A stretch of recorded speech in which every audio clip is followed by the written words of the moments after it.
I'm Master Quency. Welcome to my channel. I have an epic story that I want to share with y'all. And one of my deep concerns is being able to protect the next generation as much as I can, however I can. I first want to pose a question. Should DNA tests be mandatory at birth? And if so, will that solve many problems in the world? I think it's a good question. Should DNA tests be mandatory at birth? If so, will that solve for many problems in the world? One thing I haven't seen from any of these rambunctious world leaders in America is making DNA tests mandatory at birth. See, back in the days, it was extremely critical for a woman to be with one man. You know why? Because society understood the womb is sacred. That's where life starts. That's the gateway. And because of that, a woman's role, especially her sexual exclusivity, was protected, even regulated. Going all the way back, if I could take you back to ancient Mesopotamia around 1800 BCE, they had strict laws in the Code of Hammurabi about a woman's fidelity. Why? Because if you didn't know who the father was, you didn't know who inherited what or who carried the bloodline. Whole dynasties fell behind that confusion.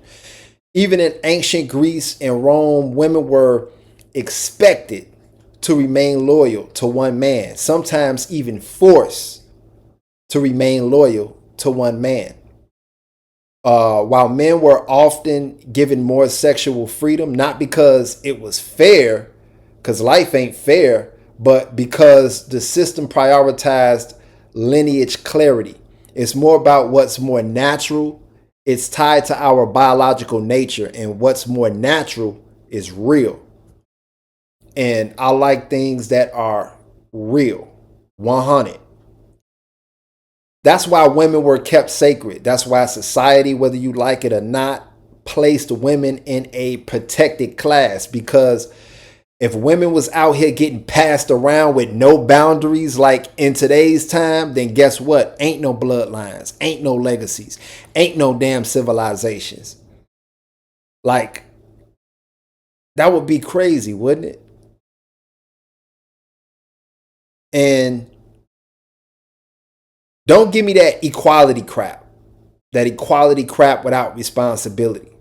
See, y'all want equal rights, but not equal accountability. You got a womb, that's power.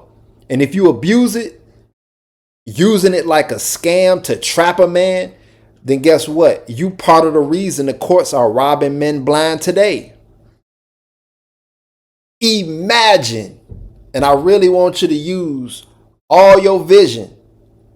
Just imagine a world where women were drafted into the war, just like men, going to the front lines, dying in the trenches, whole generations wiped out, no more births, species gone.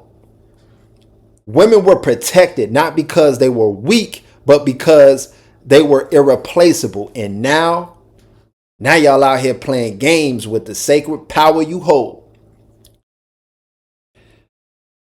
I don't want to confuse this with sexism. This is more like science, maybe a little bit of politics and sociology. We here in 2025 with DNA tech in every lab, and we still allowing women to lie on birth certificates with no checking. You mean to tell me that the courts can force child support for 18 years, but can't force a DNA test at birth? Nope. That's not a mistake. That's called a business model. And me knowing business, for the government, it's a real good business to be a part of. But we as people have to suffer for this. We could eliminate this whole problem. One law, one line of code, one damn swab at birth. But the truth is, the courts benefit from this buffoonery. They don't want peace. They want profit. And that's why we at war. So I ain't going to talk y'all ear off because I will go on a tangent. But I want to provide this video with y'all and give me feedback. You know, don't have me talking to myself out here over some crucial topics like this. Mr. Willis, what brings you in the courtroom today? I have been wondering for a long time about whether these children, we have 3 children, whether they're mine or not, they're all so ugly and they don't look like me. I'm a real handsome dude and these kids look like they come right off the street. Okay, Mrs. Willis. Yes. I mean, y'all have been Hold on, wait. I got to stop it right there. I got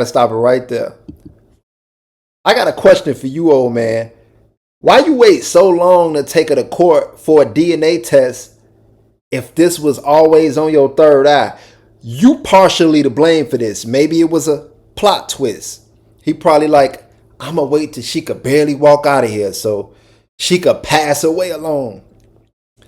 He like, I want to make sure she don't find nobody because she ain't. It's too late in the game for this bopper. Seriously. He talking about they came off the street. No, they ain't come out your gene pool, Playboy. That's what it is. All right, let's get back into this video, man. Mr. Willis, what brings you in the courtroom today? I have been wondering for a long time about whether these children, we have 3 children, whether they're mine or not, they're all so ugly and they don't look like me. I'm a real handsome dude and these kids look like they come right off the street. Okay, Mrs. Willis. Yes. I mean, y'all have been together for a long time. Oh, what is your take on We've it? been together for over 50 years. Wow, 50 years. And you sitting in front of me today. And I married a man. I mean, these are your kids. I mean, you think just because you traveled so damn much that I was fooling around? Hell, I was home with the kids. I'm sorry. Well, one time I came home and I pulled in the front driveway and I saw this car down the street take off because somebody came out the back door. It was the repairman. I told you the washing machine was broken. You told me it was the postman. No, that was the other time. Mrs. Willis, I mean, so do he have is it any doubt in your mind that these kids, all 3 of them, not 1, not 2, but all 3 of them is not his? They're his kids. I mean... All right, Mr. Willis, now do you hope these kids are yours? This is just well, you know what? I didn't have a time in here with you guys today, and I'm gonna go ahead and get y'all out my hair. Yeah, tell them they're my kids. I mean, they're your kids. All right. The results reads as follows. First child, Mr. Willis, you are not the father. That's what I figured. No. Oh, that's good. No, that's wrong. That's wrong. That's wrong. Second child. That's got to be. It's a mistake. Mr. Willis, you are not the father. You are reading someone else's file. Child 3, Mr. Willis. I pray and I hope. Please. But you are not the father. Oh my God.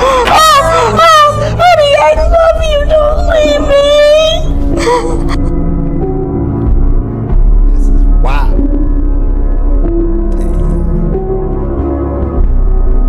That's cold, man. That's cold. Did y'all just witness that? I know I couldn't have been the only one who just saw that. Like, that's crazy. All 3 of them. And this man then pulled in the driveway and saw the repairman running out the back. And she gonna say, I told you the washing machine was broke. Girl, the only thing getting washed was your reputation. The only thing getting washed was your dirty drawers. You a bopper and the whole block had a maintenance schedule. Like, This is crazy, y'all. And he's so petty for waiting half a century to speak up. Like, sir, you are part of the problem. You've been in the house at the cookouts, doing the homework, and now you want to act brand new because they don't look like you? Come on now. This bopper had so many dudes sliding out the back door, she needed a valet. Talking about, those your kids. Nah, baby. Them kids belong to the Avengers. It's a different daddy for every season. Every season.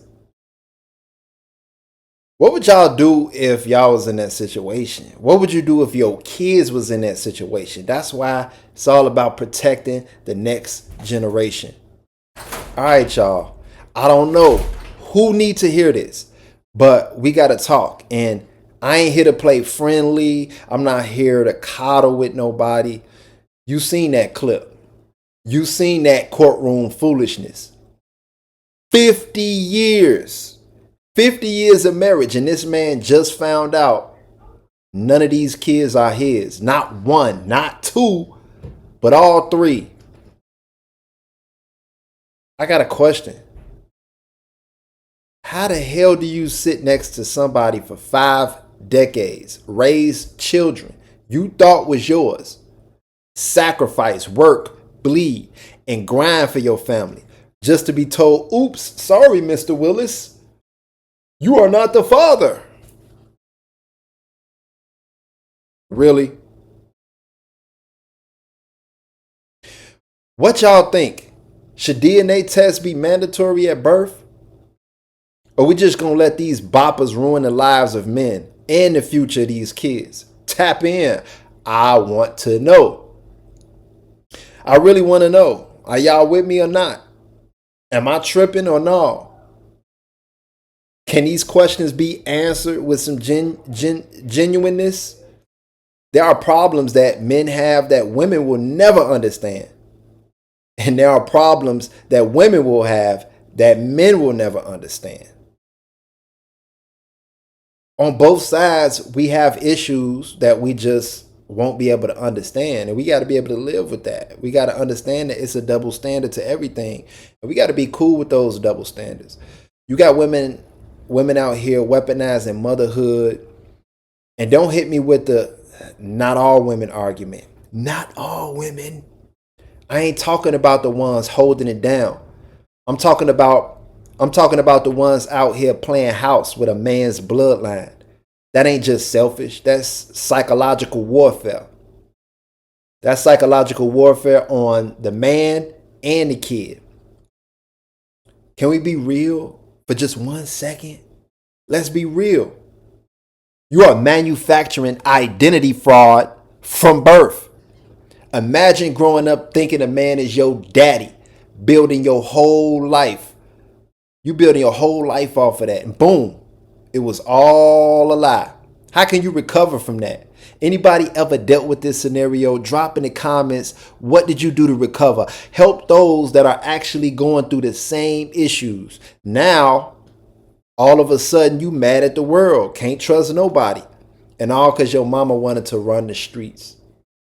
Yeah, she for the curb. She's a curbanoid. She's a curb chick. She for the curb. See, this is why this ain't just a personal problem for a lot of people. This is a public policy failure from a political, scientific perspective. This is a collapse of paternal rights and legal accountability.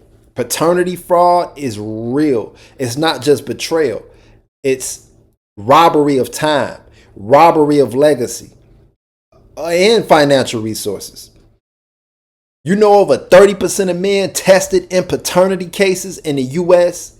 turn out to not be the father. That's 30%. And we out here playing cute. That's damn near 1 out of 3. That means the game ain't fair. And the law's still protecting a lie. And you know why they won't make it mandatory? They won't make it mandatory because the courts and the child support systems making billions off of this setup. It's by design. It's systematic. These boppers get rewarded for lying and the man gets punished for trusting? Come on now. So I'm going to ask you this question again. Should DNA tests be mandatory at birth? Or we just going to keep letting these boppers keep hustling legacies and turning innocent kids into walking lies? Y'all scared of the truth? Or are you ready to fight with me? I think most people would be ready to fight. I mean, if you care about protecting the next generation at the level I am, yeah, I think you're going to be ready to fight. So ask yourself that question. Are you ready to fight? Now, this ain't my life experience. Nothing in my personal life resembles this. All my babies are definitely mine. But it's important. It's important to me because I'm in the process of making actionable steps to protect the next generation. If I started a GoFundMe for this, will it get support? Because I notice people always supporting useless garbage. But when I propose something meaningful, no real support shows. What kind of world we living in? Producing this message makes me feel like I'm at war with the system. I'm at war with every lie told in the delivery room. I'm at war with every fake family built on deceit. And I'm telling you right now, if we don't demand truth at birth, we are sentencing generations to confusion and chaos. And that blood is on our hands. It's on our hands if we don't do nothing about it. So, mandatory DNA testing ain't about control. It's about justice, truth, and peace of mind. Stop playing with people's legacies. Stop letting these boppers finesse their way into generational wealth off of lies. What if this happens to your child? What if it happens to your niece? What if it happens to your nephew? Remember, there are many things we must do to protect the next generation, but protection is not passive. It requires discipline, truth, and courage. If we want a better world for our children, we must first stop lying to ourselves. We can't build a strong future on the foundation of deception. We must begin to take active steps, not emotional ones, not convenient ones, but principled, deliberate actions rooted in integrity. That means demanding truth, even when it's uncomfortable. That means calling out corruption, even when it's common. And above all, we must be genuine in how we go about it. Stoicism teaches that virtue is the highest good. And if our actions do not reflect virtue, they empty. We are not just raising children. We are shaping future citizens, future leaders, future truth seekers. So let our example be one of the honesty, responsibility, and courage in the face of uncomfortable truths. After you like, comment, and subscribe and all that, make sure you work, hustle, and invest. Peace.